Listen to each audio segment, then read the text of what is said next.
무고한 살인자를 무죄 만들기가. 두고 보세요. 내가 결백을 증명할게. Halo guys, apa kabar nih? Semoga dalam keadaan baik-baik aja ya. Baiklah, kali ini gue akan menceritakan seluruh alur cerita film Innocence yang telah dirilis pada tahun 2020. Di dalam film ini bercerita tentang perjalanan hidup seorang gadis bernama Jung In yang berjuang menjawab teka-teki pembunuhan demi mencari keadilan untuk sang ibu karena dituduh melakukan pembunuhan. Jung In harus melewati masa sulit dalam pembelaan ini sebab sang ibu mengidap penyakit demensia atau lupa ingatan yang menyebabkan dia tidak mengetahui bahkan sampai tidak mengenali putrinya sendiri. Kendati begitu, Jung In terus berusaha mati-matian membela sang ibu hingga mengungkapkan kebenaran dan rahasia di sebuah desa kecil di masa lalunya. Di akhir film ini terdapat plot twist yang sangat mengejutkan. Penasaran dengan alur ceritanya? Yuk kita masuk saja ke ceritanya guys.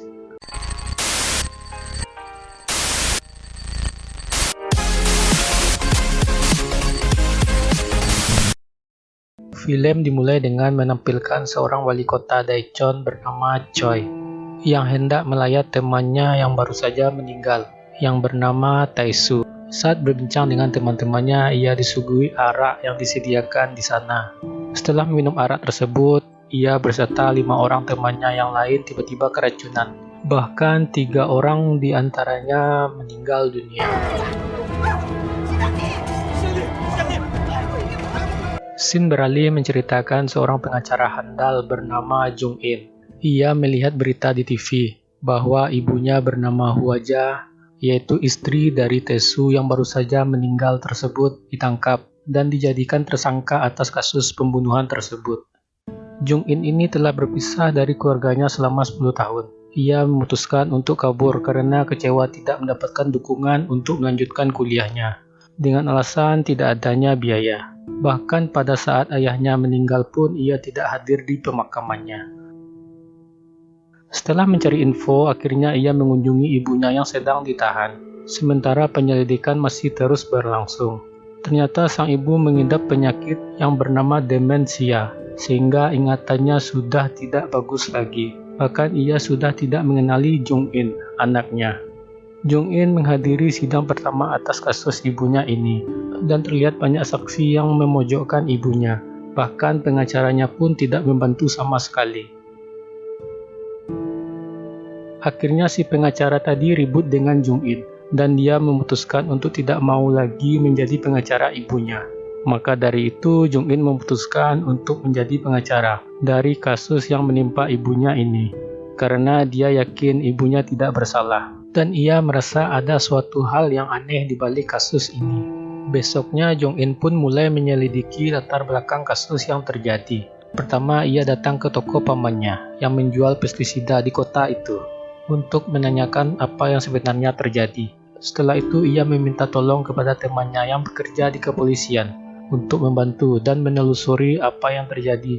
Dan di sini ia mengetahui bahwa ibunya sudah menandatangani surat pengakuan bersalah demi melindungi adik laki-lakinya yang autis bernama Junsu. Di persidangan pertamanya, Jung In memberikan semua bukti-bukti yang sengaja dibuat untuk menyudutkan ibunya itu. Dia menemukan foto bahwa jaksa penuntut umum, saksi, dan polisi yang kemarin itu menjadi saksi adalah teman yang telah lama kenal dan telah bekerja sama untuk mengatur semua bukti-bukti yang ada untuk menyudutkan ibunya. Maka dari itu, Ibu Jung In pun mendapatkan kelonggaran dan mendapatkan perawatan untuk penyakit demensianya. Tapi hal ini tidak berlangsung lama. Ibunya pun melarikan diri dari rumah sakit dan akhirnya dibawa kembali ke tahanan atas suruhan wali kota Choi. Jung In pun secara tidak sengaja bertemu teman lamanya yang bernama Wang Yo, yang sekarang bekerja sebagai polisi di kota itu. Ia menceritakan bahwa dulu ibunya pernah datang ke kantor polisi dan melaporkan bahwa suaminya adalah seorang pembunuh. Wang Yong pun memberitahukan perihal kasino yang akan dibangun di kota itu. Menaruh curiga pada pembangunan kasino tersebut, Jung In ingin mencari tahu lebih lanjut, dan dia mendapati ada hal yang aneh dengan pengacara ibunya dulu. Untuk itu, ia dengan sengaja meninggalkan HP-nya di ruangan kantor pengacara ibunya dulu untuk merekam pembicaraan yang terjadi setelah ia pergi. Scene pun beralih ke malam hari di mana Jong-in yang penasaran akhirnya mencoba mencari bukti-bukti lebih lanjut ke rumahnya yang dulu. Ia menemukan buku tabungan ayahnya di sana. Di sana juga ternyata sudah ada pencuri yang masuk terlebih dahulu. Dengan sedikit perlawanan, akhirnya si pencuri tersebut berhasil kabur. Ia dibantu Wang Yong temannya tadi berhasil menemukan bukti-bukti lain untuk menangkap pelaku tersebut. Pada persidangan selanjutnya, jaksa penuntut memaksa Junsu, yaitu adiknya Jong-in yang autis itu untuk menjadi saksi agar menyudutkan ibunya karena didapati di CCTV ternyata Junsu lah yang menuangkan arak pada waktu acara pemakaman tersebut.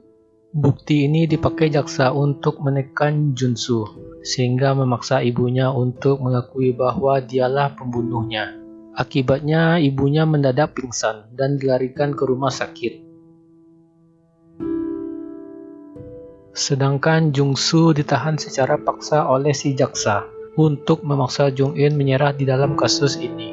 Tapi hal ini malah membuat Jong-in makin bersemangat untuk membuktikan ibu dan adiknya tidak bersalah.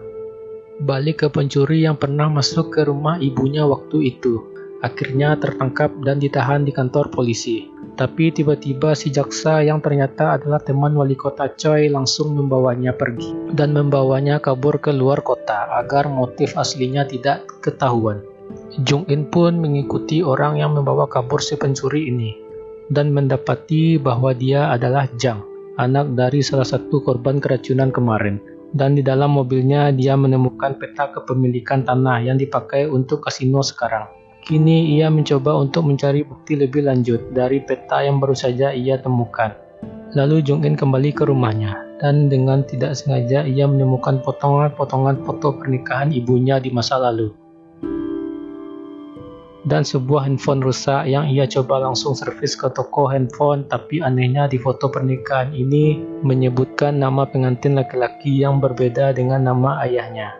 Karena itu cepat-cepat ia mendatangi salah satu korban keracunan kemarin yang masih selamat, yang juga adalah teman ayahnya, untuk menanyakan siapa Lim Wo yang tertulis sebagai mempelai pria di dalam foto itu.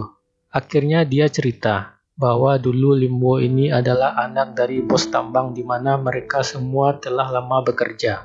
Dan dia benar menikah dengan ibunya. Tapi karena iri tambangnya akan diwariskan ke Lim Wo semua, mereka mencoba membunuh Lim Wo dengan menenggelamkannya ke danau. Dan akhirnya Taesu menikahi ibunya yang tidak tahu apa yang sebenarnya terjadi. Karena dipikir-pikir Jong-in sudah mengetahui terlalu jauh, maka wali kota Choi dan Jang mencoba membunuhnya, yaitu dengan cara mencelakakan mobilnya. Tetapi di sini untungnya Jong-in masih bisa selamat dan tidak mengalami luka-luka sedikit pun. Akhirnya ketahuan si Jang inilah yang melakukan percobaan pembunuhan ini. Sidang selanjutnya Jong-in mendatangkan pamannya sebagai saksi. Dia bersaksi kalau dulu Taesu ayahnya ketika menguasai tambang ditipu oleh seorang geologis agar membeli gunung yang katanya ada emasnya. Dan uang yang dipakainya ini adalah sumbangan dari warga kota Daejeon juga. Karena itu dia dijauhi oleh warga kota Daejeon setelah ketahuan bahwa hal itu adalah bohong belaka. Akhirnya karena merasa ditipu, Taesu mencoba peruntungan ke dunia politik. Namun akhirnya dia dikhianati teman-temannya sendiri, sehingga wali kota Choi lah yang maju menjadi wali kota. Setelah kejadian itu, ia pun mengancam teman-temannya kalau mereka akan dibunuh dengan menggunakan pestisida. Pamannya pun bersaksi bahwa hanya tinggal Taesu dan teman-temannya lah yang berani meminum arak karena warga lain sudah berhenti minum untuk memikirkan kesehatan mereka. Karena hal ini, maka Jong-in meminta wali kota Choi dipanggil untuk menjadi saksi di persidangan. Tapi tiba-tiba teman yang bernama Wang Yong tadi membawa pencuri yang sudah tertangkap untuk bersaksi di pengadilan. Dia mengakui bahwa dia disuruh oleh wali kota Choi untuk mencuri sertifikat lahan yang dipunyai Taesu di rumahnya. Hal ini sangat membuat jengkel jaksa penuntut yang bersekongkol dengan wali kota Choi. Scene beralih menceritakan handphone yang waktu itu rusak akhirnya bisa diperbaiki.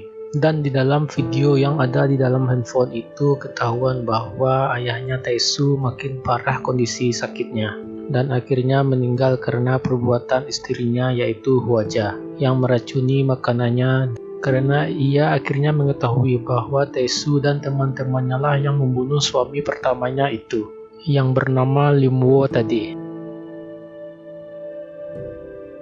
Dan di sini salah satu plot twist yang terjadi di film ini menceritakan bahwa benar ibunya Jong-in tadi yaitu Hwaja yang meracuni teman-teman ayahnya itu. Dia melakukan semuanya itu untuk membalas dendam pembunuhan yang pernah dilakukan mereka terhadap Lim Wo, suaminya yang dahulu. Dan menjelaskan bahwa Tae-soo sebenarnya sudah mengetahui Hwaja mengandung anaknya Lim Wo, sehingga ia membantu untuk merahasiakannya dengan cara menikahinya. Jadi aslinya si Jong-in ini adalah anaknya Lim Wo. Fakta ini membuat Jong-in menjadi sangat dilema. Di satu pihak dia ingin mengeluarkan ibunya di penjara, tapi di pihak lain ternyata memang benar ibunya lah yang bersalah. Sehingga pada sidang berikutnya dibeberkan bahwa tanah yang sekarang dipakai untuk pembangunan kasino yaitu miliknya Tae-soo, dijual ke temannya bernama Sumin, yang juga merupakan kerabat dari wali kota Choi, dengan harga di bawah pasaran, dan setelah itu dijual. Tiba-tiba saja wali kota Choi itu menarik status konservasi sehingga tanah itu dibeli mahal untuk membangun kasino. Wali kota Choi ini awalnya masih tidak mengakui bahwa dia diuntungkan dalam hal ini. Terbukti bahwa tanah itu dulunya milik keluarga istrinya dan ahli geologis yang menipu Tae-soo yang dibilang di sana ada tambang emas adalah keponakan istrinya, sehingga keluarga istrinya mendapatkan banyak sekali keuntungan dari menjual tanah yang tadinya tidak berguna.